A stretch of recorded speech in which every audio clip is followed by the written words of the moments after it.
رضاعت څه ته ویل کېږي؟ رضاعت یو عمل دی چې یا زنانا پی ماشوم لور کی یا ماشوم د زنانا پی اخري دې ته رضاعت او ارتضاع وایي. د دې په باره کې قرآن کریم کې حکمونه راغلي دي او په حدیثو کې راغلي دي او د رضاعت د رشتې په باره کې هم په دې سورته النساء کې دا راغلي دي چې واخواتکم من الرضاعه، رضعی خور رضعی مور د دې پتا باندې د احترام حکم دی. د دې به احترام کې د رضعی خور سره نکاح نه کیږي، د رضعی مور سره نکاح نه کیږي، د رضعی پلار سره نکاح نه کیږي، د رضعی خوري سره د رضعی اوراره سره د اچا سره نکاح نه کیږي. بلکې حدیث د سبب په باب کې چې رسول الله صلی الله علیه وسلم فرمایي یحرم من الرضاعه ما یحرم من النسب، یا یحرم من الرضاعه ما یحرم من النسب. رضعی رشته د څه حرام دي څنګه چې نسبی رشته حرام دي. یا دا معنا ده چې کومې رشتې په نسب کې حرام دي دغه ټولې رشتې په رضاعت کې حرام دي. دې څه مطلب دی؟ خپل خور سره نکاح حرام ده، رضعی خور سره نکاح حرام ده. د خپل مور سره نکاح حرام ده، رضعی مور سره نکاح حرام ده. د خپل خورزي سره نکاح حرام ده، رضعی خورزي سره نکاح حرام ده. د خپل وريره سره نکاح حرام ده، رضعی وريره سره نکاح حرام ده. د خپل عمه او د خپل خالد د دوه تریانو سره نکاح حرام ده او دغه شان د رضعی عمه د رضعی خالد د دې سره نکاح حرام ده. د خپل پلار سره نکاح حرام ده، د رضعی پلار سره نکاح حرام ده. د خپل تر سره نکاح حرام ده، د رضعی تر سره نکاح حرام ده. دا د حدیث مطلب دی. دا دومره یو کلاو باب دی اهم په اسلام کې، بلکې دومره اهمیت دی موږ رضعی رشتو لره داسې اهمیت نه ورکوو. حقیقت دا دی د خپل مور خیال ساتو، د خپل خور خیال ساتو، خو رضعی رشتو خیال موږ عام طور باندې نه ساتو. و دا لپاره کې څه دي؟ مال به ډېر خلکو کې مال ولې پی راکول، ما ته مطالبه کړې وه. اصل وجه دا ده یاد ساتي عزت بندو چې د رسول الله صلی الله علیه وسلم بیبي دی. بیبي کومه بیبي چې کومه د ډېره ګرانه د حضرت سید عائشه رضی الله عنها.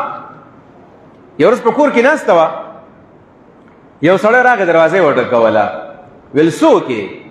ویل افلح یمه. ویل زه خو افلح نه پېژنم. ویل تره دې یم. ویل د کوم طرف نه مې ترې؟ حضرت عایشې نه پېژندو چې زما ځکه د ابوبکر پورونو کې د افلح په نوم څوک نشته. وی زما پترونو کې د افلح په نوم باندې څوک نشته دی، لہذا زمون کره مرازه. وی ستا تپوس ته راغلی ما، ستا خواله راغلی ما، زما د سره رشته ده نو زه یم چې ستا تپوس وکړم. نو هغې بس دروازه بنده کړله. وی زمون که مرازه زه ستا نه پېژنم. سمې ښځې وي. وی ته د کوم طرف ته زما تره یې؟ نو هغه ورته وایي چې زه د ابوالقعیس رور یم او د ابوالقعیس ښځې تا له پی در کړي دي. نو مطلب دا چې زما ورندار ستا مور ده، زما ورور ستا پلار دی، نو زه ستا رضعی تره شوم. نو حضرت عائشې ته دا مسله ول نه معلومه چې د ابوالقعیس ښځه خو ټیک د زما مور ده، خو آیا د دې پوجې باندې به د ابوالقعیس زما پلار هم ګرځي رضعی؟ ویل ما له خو ابوالقعیس پی نه دي راکړي، ما له خو د هغې ښځې راکړي، نه تا پېژنم نه ابوالقعیس پېژنم. پاکې ښځې وې. قرآن او حدیث چې څه ورته ویل هغې منل. ویل به زمونږ کره مه راځه. سړی واپس بېنوا ولېږو. چې کله رسول الله مبارک کور ته راغی، رسول الله وسلم ته خبرې دغه شانې سړی راغلی و افلح ما ته ویل چې ته زما ترې، ته زما ترې. ما ویل د کومې ډډې ویل چې ابوالقعیس بیبي تا له پی در کړي دي. ما ول دا جواب ورکړو. نبي علیه السلام ورته وایي انه عمک عائشه فلیلج علیک. دا ستا تره دی، راضي دي ستا که؟ دا ستا تره دی، ستا که دې راضي. مه بندوه. صله رحمي ختمول ګناه ده. ټیک د تا له ابوالقعیس پی نه دي در کړي، د هغې ښځې در کړي دي، خو په دې ښځه کې دا پی د چا د طرف نه پیدا شوي دي؟ د هغې د خاوند د وجې نه پیدا شوي. یو فطري طور باندې چې کله د ښځې او خاوند واده وشي او بیا بچي وشي، د زنانه په سینه کې د دې سړي د خاوند د وجې نه پی راشي، هغه د ماشوم غذا وي. او چونکې دغه ابوالقعیس د هغه خپل رور دی افلح، دا په خپل میز کې ورونه دي او د خاوند رور ته د پلار رور ته تره ویلې کېږي دا ستا تره دی، راضي دي درګه. دا مسلې دي. نو البته د هغې دپاره بیا څه اصول دي چې څومره عمر کې به ماشوم ته پی میلاویږي. نو حدیث کې راځي لا رضاع بعد حولین. د دوو کارو نه اخوا رضاعت نشته.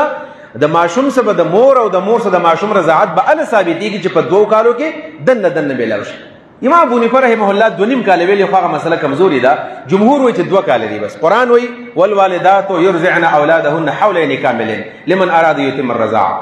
میندې به خپل بچو له 2 کاله کامل پی ورکوي. که څوک پوره رضاعت غواړي نو اتمام د رضاعت په 2 کالو کېږي، 2.5 کاله نه دی. امام صاحب رایه وه، اگر چې د هغې څه تاویل هم کېږي، بهر تقدیر جمهور هم دغه رایه ده چې 2 کاله کې دننه دننه، 2 کاله کې دننه دننه. 2 نمبر شرط ولدار دا ماشوم دا پی تیری. حدیث کې راځي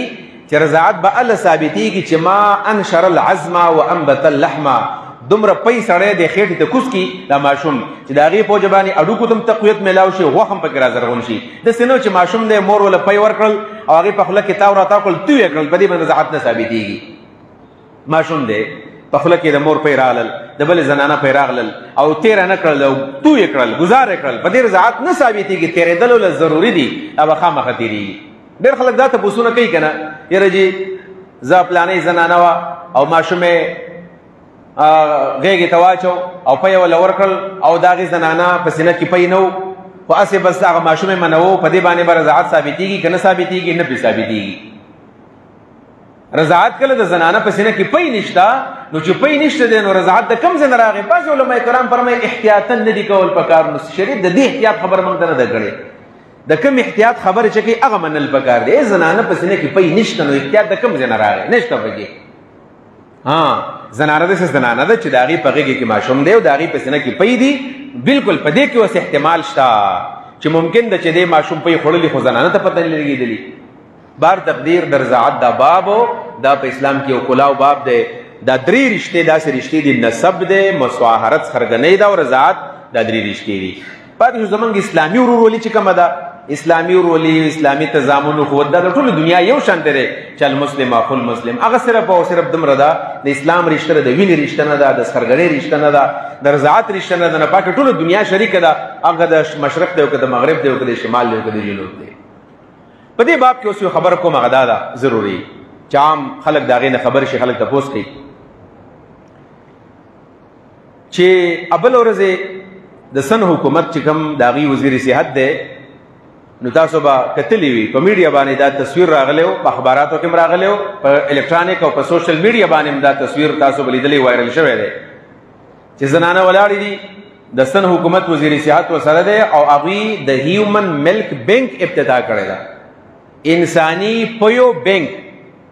انساني پی څه ته ویلی کېږي د زنانه په سینه کې چې کوم پی دی دې ته ویلی کېږي هیومن ملک دا د انسانانو پی دی د دې یو بینک کې څنګه چې بلډ بینک ته داسې ملک بینک جوړ شو بلډ بینک څه ته وایي بلډ بینک دا دی چې هسپتال کې یو اداره ده په هغې کې خلک بلډ ورکوي وینه ورکوي او بیا چې د مریضانو په کار چې خلک یې ورکوي ورله اوس دویم نمبر هغوی د هیومن ملک او دارنګې د انساني پیو دپاره د ادارې آغاز وکړو په دلته اوس وشو او پاکستان په انټرنیشنل لیول باندې د 1960-70 په دهایې کې په دې دوران کې تقریبا د دې څه وشو داسې 50 کاله کېږي چې بهر دنیا کې یونیسیف والا او WHO ورلډ هیلث والا کوم چې ارګنایزیشن دی د یونیسیف او د WHO د هغوی د حدودو مطابق دا په عالمي دنیا کې دا بینک و او دغه زنانه راځي او کله چې زنانه په سینه کې پی وي نو هغه یا داسې کوم چې کم عام طور باندې هغه برس پمپینګ کم مشینان دي د هغې په بنیاد باندې کله څنګه چې د سارو نه پی وباسي دغه شان د زنانو د سینې نه په هغې باندې پی وباسي او یا په لاسو باندې څنګه چې سړی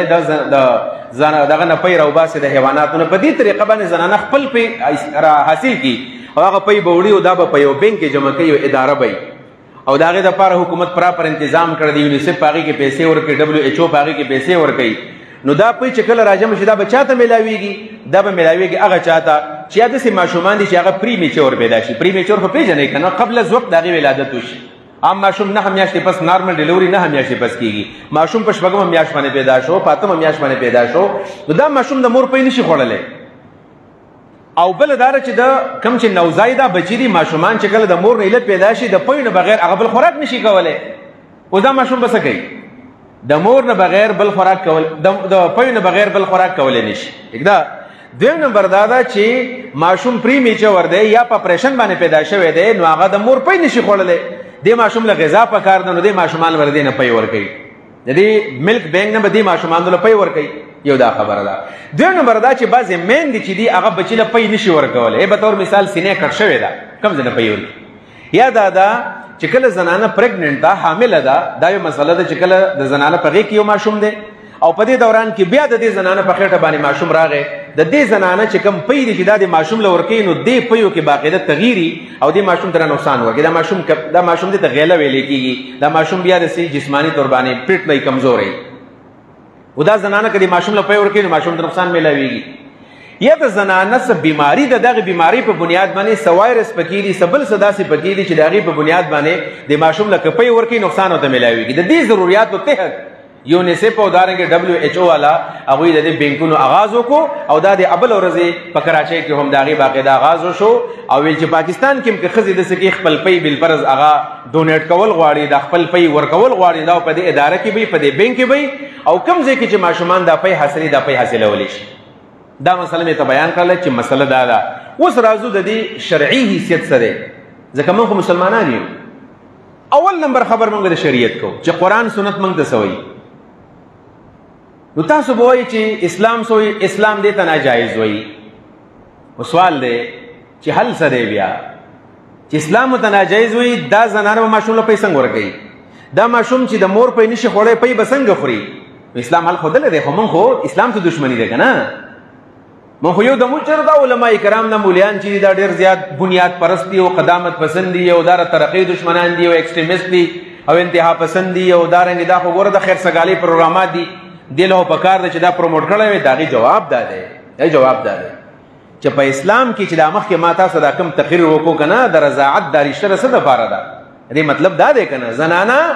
پي مخر سوا پي د خپل سینې نه مو باسا دغه ماشوم راواله خپل پي وکړه کنه یا بل فرض داسې کول چې دا ماشوم دا پي نشي غوړې او دا زنانه د خپل پي راوالي په څه طریقه دی هغه راوالي او هغه د ماشوم لور کې نو فقهاو دا مسله لیکلې ده په خلبانه مسله په ماشوم لور کول شي په پوز باندې مور کول شي چې عام تور باندې په هسپتال کې په پیپ باندې په پوز باندې خوراک دنه نه زیسو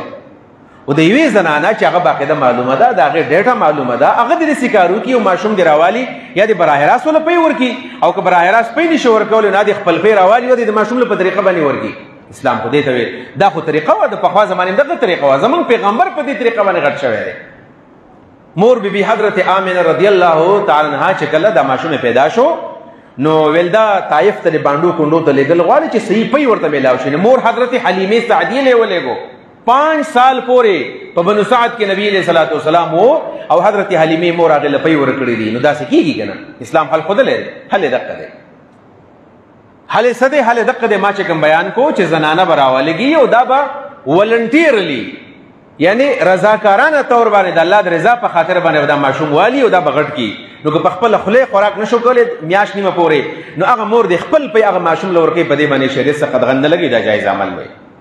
او دا سه اجتماعي تور باندې یو هیومن ملک بینک جوړول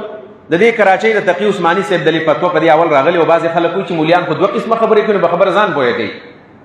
د کراچۍ والا په دې اول د جواز په تور کړو ځکه چې حقیقت کې سړی کړ دا خبره واوري نو چې دا پکار ده داسې وشي او د خیر سګالي پروګرام دی خو هغه چې کوم فتوا ورکړې و نو په فتوا کې دا خبره و چې تاسو دا کار کولای شئ خو د بازي شروط خیال بساتای پدې کې به تور مثال اجابات کې زنانه دی واغې خپل پي د اجابات ماشومان له ورکړې دي نو اوس بدلته کې د واده بس کېږي دا ماشومان په بل سره واده کوي بیا مستقبل کې وګوره یاد ساتئ چې دا پي تاسو په دې کلی کې مو ورکوي دا تاسو په کراچۍ کې ورکوي سعودي عرب ته ولېږي امریکای ته ولېږي ولې ځکه دا غوښه دې رښتې نه کېږي نو دا څه حدود او ته خودلی او دی ورته ویل چې موږ ور دي حدود به خیال ساتو خو هغه بیا جایزه واغستله چې موږ ته ویلي دي ور دي خیال نه ساتل کېږي چې نه ساتل کېږي نو ابل ور هغه بیا پته ولګول چې دا کار حرام دی او دا ناجایز دی دا نه دي کول په سېنات کې په جمعیت علماء اسلام چې کوم سېنیټر دی مولانا طاهر رحمان صاحب هغه په خبره وکړه چې یونیسف دې په دې باندې پابندي ولګي موږ دام ستایو ښه کار دی هغه په دا خبره وکړه بهر په علماء کرامو خبره وکړه په سوشل میډیا باندې خبر راوچت شو علماء کرامو په دې باندې خبره وکړه چې دا کار ناجایز دی زه تاسو صرف داغي وایم چې ولې ناجایز دی څه وجه ده داغي وجه ده یو خدا ده چې دا رضاعت مستقل د شریعت حکم دی او د شریعت حکم پالو کول دا کار ثواب دی دا کار ثواب دی یو خبره نو دا د سید تنظیمونو نظر کول او دانګي پوساق په جار لور کول او داغوی په لاس کې دا شی ور کول دا ټیک کار نه دی یو دویم نمبر خبره دا ده چې دا پي کله د بینک ته ملاويږي دا په یو غیر فطري طریقه باندې دا کار کیږي یره دا خبره ده چې زنانه خپل پي رالي یا دا برس پمپینګ ماشين په ذریعہ باندې یا د لاسو په ذریعہ باندې خپل پي رالي او دا بیا وړي په بینک کې به داخلي دا غیر فطري عمل دی دا خو د حیواناتو په شان دا خزه هم د حیوانات جوړ کړل څنګه چې غوا خلک د پوی د لپاره اخلي بیا به خزه خلک د لپاره اخلي لہذا دا طریقه غیر فطری طریقه ده غیر فطری طریقه ده په دې د زنانه انسلټ کیږي د هغې توهین کیږي د مور او د خور رشته په دې باندې کمزوري کیږي د هغې احترام کې کمی راځي موږ وایو زنانه له الله احترام ورکړی دی دوه وجې شولې او دریم نمبر خبره دا ده چې انساني اعضا خرڅول حرام دي انساني مواد خرڅول حرام دي موږ نوکان نشو خرڅولی موږ ویښته نشو خرڅولی موږ خپل پی نشو خرڅولی موږ خپل وینه نشو خرڅولی موږ خپلې ګردې نشو خرڅولی ولقد کرمنا بني آدم انسان موږ عزتمن کړی دی په دې بنیاد باندې دا پی په دې کې د خرید و فروخت یو عنصر دی اگر که زنانه په خپله باندې ولنټیرلی دا پی ورکوي زنانه به داسې ورکوي خو مسله پکې دا ده چې دا کم ادارې ته میلاو شي دی بیا په ماشومانو خرڅوي نو ټیک د کماو تعالی فرا کوي خو په هغې کې یونیسف فنډینګ کوي په دې کې د خرید و فروخت معامله په دې کې راځي انساني اعضا خرڅول اخیستل حرام دي ناجایز دي دا پکې بله مسله ده او دریم نمبر اهم مسله پکې دا ده چې دا زنانه کله دا پی ورکي بطور مثال تیمرګره کې ملک بینک جوړ شوی د باجوړ زنانو پی راولېږل د دیر زنانو راولېږل د سوات راولېږل د تیمرګرې زنانو پی هلته داخل کړل دا به اوس چاله ورکوي دقې خلکو دا کم چې نږدې کم ډسټرکټس دي دې ماشومان به دلته راځي په نرسرۍ کې به دا داخلیږي ماشومان نو د دیر ماشومان به ځي باجوړ به راځي د سوات به راځي بونیر به راځي دغې زنانو ته به دا ماشومان ته پی میلاویږي پته نه لګي چې زما رضعي زوی کم یو دی زما رضعي مور کمه ده رضعي مې ترور کمه ده رضعي مې ماما کم یو دی تره مې کم یو دی بیا به دا چې غټېږي 12-14 کاله پس د دې په منځ کې رشتې به کېږي د خور سره رشته نه کېږي د ورېرې سره نه کېږي د ورندار د خورزې سره نه کېږي په دې وجه باندې دا مسایل راځي دا یو ډېر نقصان دی په دې وجه باندې موږ وایو چې ردې حکومت پاکستان ردې پلپور روکتام وکړي دا د یونیسف پروګرام دی او یونیسف والا یا ډبلیو ایچ او والا خو مسلمانان چونکې نه دي نو هغوی باندې خو موږ څه زور نشو کولی خو دا کار ټیک نه دی د دې مسلې شرعي حل همدا دی